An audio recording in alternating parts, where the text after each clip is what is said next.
Well, we knew we had a unique piece of property. So much of the land that has been developed in Sarasota County or this area is old vegetable fields or cow pastures, has very little vegetation on it. I've heard the landscaping in those developments described as trees on trucks.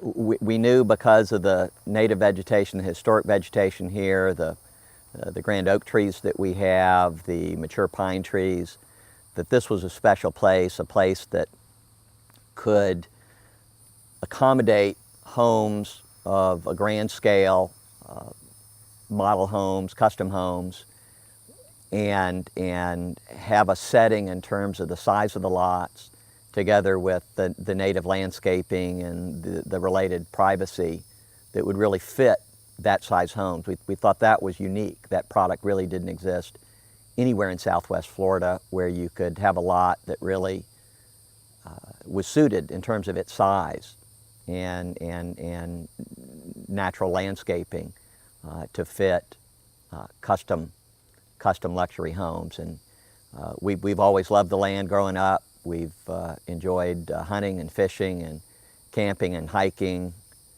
and wildlife watching on the property, and thought our residents, our future residents would as well.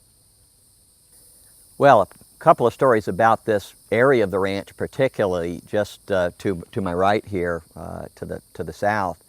There's an old shell pit. It was originally dug for shell for the road base for Clark Road, State Road 72, the old Sugar Bowl Road. And as a result, it's one of the deeper ponds on the property, always has water in it, even in dry spells.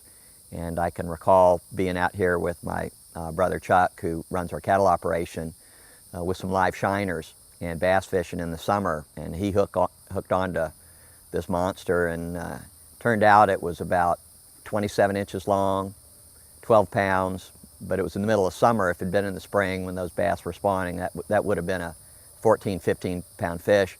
We couldn't get it up the bank. We couldn't lift it because it was too heavy. We were afraid to break the line, so he kind of held on to me as I reached down and lipped that bass and kind of dragged him up. But it's the pond that now is part of the forest and the gazebo sits on. And I've enjoyed a lot of times hiking through the woods here and hunting and so forth, particularly for wild turkey. And I'm not so much a deer hunter, but enjoy listening to the quail call in the morning.